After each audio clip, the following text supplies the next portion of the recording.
Hello and welcome to my channel. In this video we will be looking at the behaviorist approach, which you need to know for AQA A-level psychology in the subtopic of approaches. I hope you enjoy this video and find it helpful. Let's get started. There are several assumptions of the behaviorist approach, including, all behavior is learnt and unlearnt from our environment.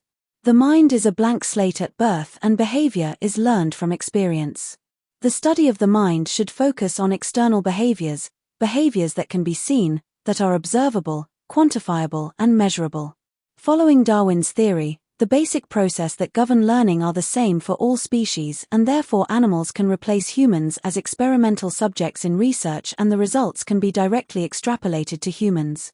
Psychology should be scientific and objective, therefore behaviorists use mainly laboratory experiments to achieve this.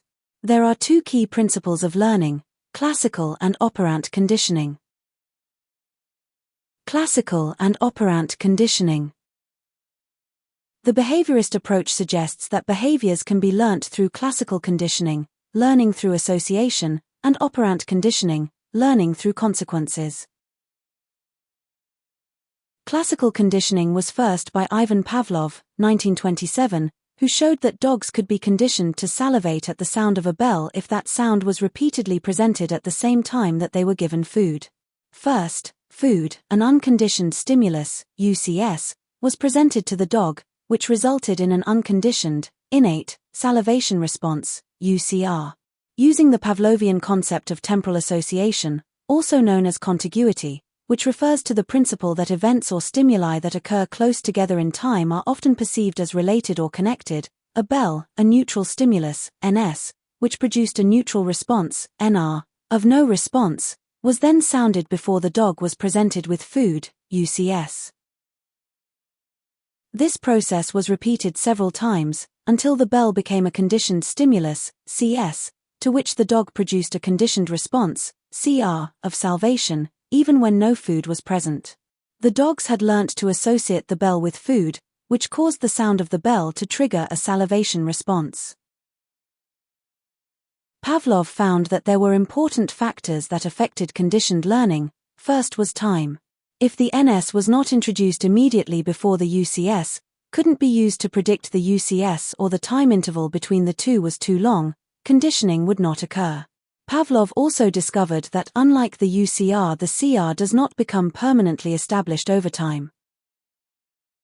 If no food, or UCS, was given, the conditioned response of saliva was eventually ceased to occur, extinction.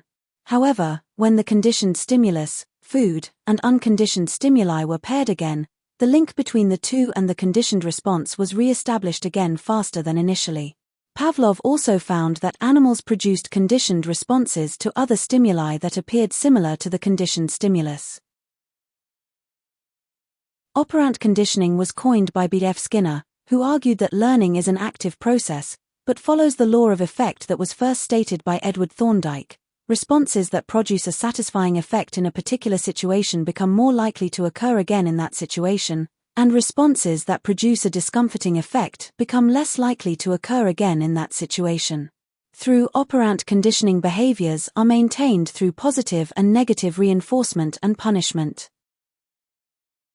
Positive reinforcement is when something pleasant is received when a behavior is repeated.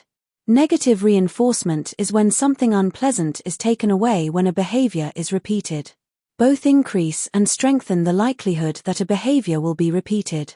Positive punishment is when something unpleasant is received when a behavior is repeated. Negative punishment is when something pleasant is taken away when a behavior is repeated.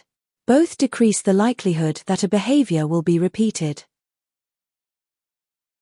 In Skinner's 1948, 1953 box experiment, an animal, e.g. a rat or a pigeon, was placed in cages, which could contain a lever or disc, food dispenser, loudspeaker, or electrified grid. The temperature, light and noise were kept constant and there were multiple variations in this experiment. In one variation, the animal would move around the cage until they accidentally either knock the lever or disc, which would cause a food pellet to come out of the food dispenser. The animals quickly learnt to knock the lever or peck the disc in order to receive food, positive reinforcement. When the food pellet ceased to be given by the lever, the rat would eventually stop pressing it and extinction of the behavior occurred. In another variation, either an electrified grid would be turned on or the loudspeaker would be played, causing pain to the animals. The animal would move around the cage until they accidentally knocked the lever or pecked the disc, which would turn the electrified grid or loudspeaker off. The animals quickly learnt to knock the lever or peck the disc in order to turn the electrified grid or loudspeaker off, negative reinforcement. In a final variation, when the animal moved around in the box and accidentally knocked the lever or pecked the disc, the electrified grid would be turned on or the heating would be turned off. The animals quickly learnt not to knock the lever or peck the disc in order to not turn on the electrified grid or turn off the heating, negative punishment. Classical and operant conditioning are both similar because they involve making association between behavior and events in an organism's environment and are governed by several general laws of association. However, there are several important differences. In CC, the response is a reflex and involuntary. In OC, the response is voluntary behavior. In CC, the stimulus is new to the animal. In OC, the behavior is new to the animal. In CC, the reflex, response, follows the stimulus. In OC, the behavior, response, precedes the reward or punishment, stimulus. In CC, association occurs whether the stimulus is pleasurable or aversive. In OC, pleasurable reward leads to repetition while aversion leads to extinction.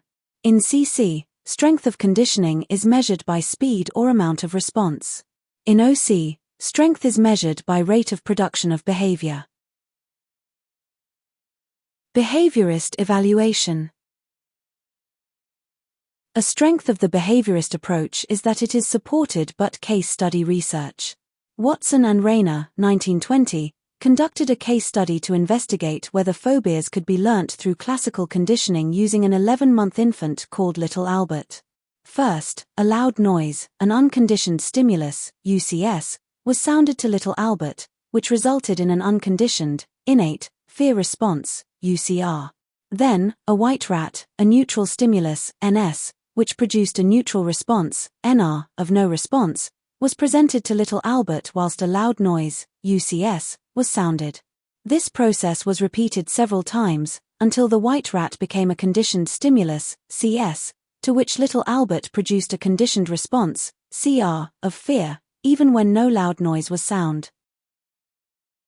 Little Albert had learnt to associate the white rat with the loud noise, which caused the sight of the white rat to trigger a fear response.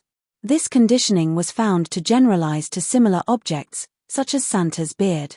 This is a strength because it suggests that phobias can be learnt through environmental associations, specifically classical conditioning, and there is a cause and effect relationship between a neutral stimulus and a fear response, indicating that complex emotional reactions can be acquired through simple conditioning processes.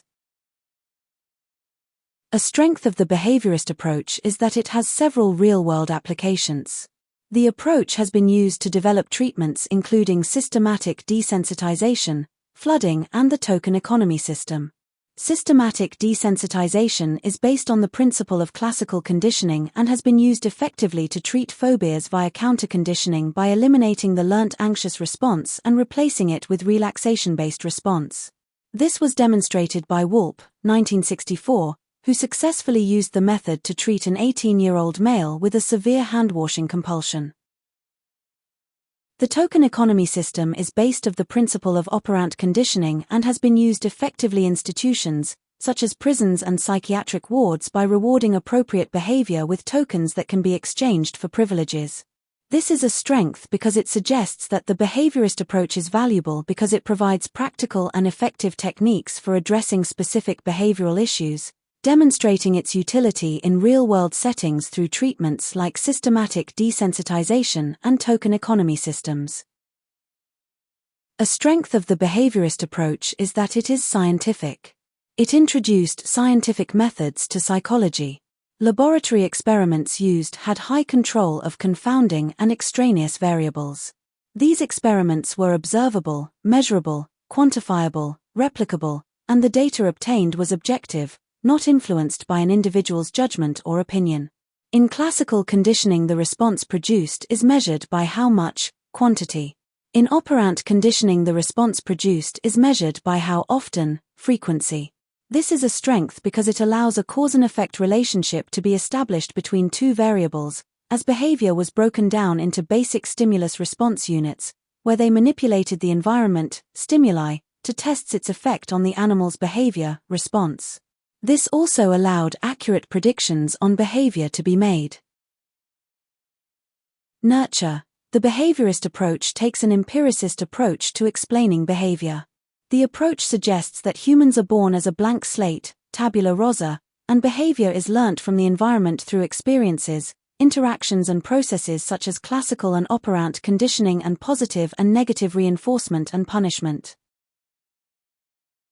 This is a strength because it suggests that behavior can be shaped and modified through specific environmental manipulations, offering practical applications in areas like education, therapy, and behavioral management.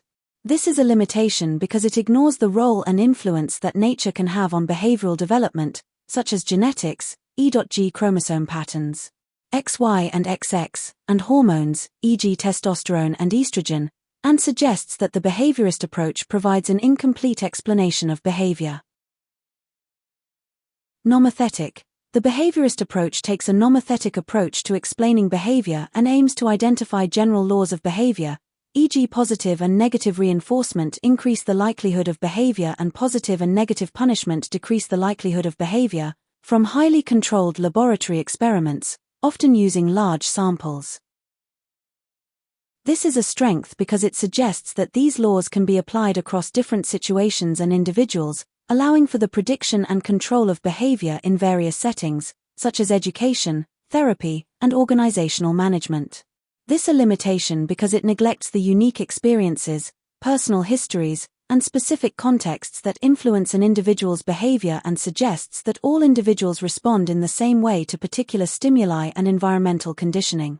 This fails to provide an accurate and complete view of behavior for any single person, as it assumes that everyone operates according to the same general rules and disregards the complexity of human experience and the potential for individual variation in learning and behavior. Determinism. The behaviorist approach takes an environmentally deterministic and hard deterministic approach to explaining behavior. The approach suggests that all behavior is controlled by past stimulus-response conditioning experiences such as classical and operant conditioning and positive and negative reinforcement as well as environmental factors.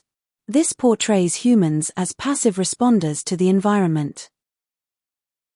This is a limitation because it ignores the role and influence that free will and conscious choices can have on behavioral development, such as mental states, and therefore cannot explain behaviors that occur without clear environmental stimuli or reinforcement, e.g. latent learning, or novel behaviors developed without direct reinforcement, and suggests that it is possible to argue that a person had no control or responsibility over their own actions and behavior, which has negative implications for the legal system. Reductionism. The behaviorist approach takes an environmentally reductionistic approach and suggests that behavior is broken down into simple stimulus and response associations, focusing on only an environmental inputs, stimulus, and behavioral outputs, responses.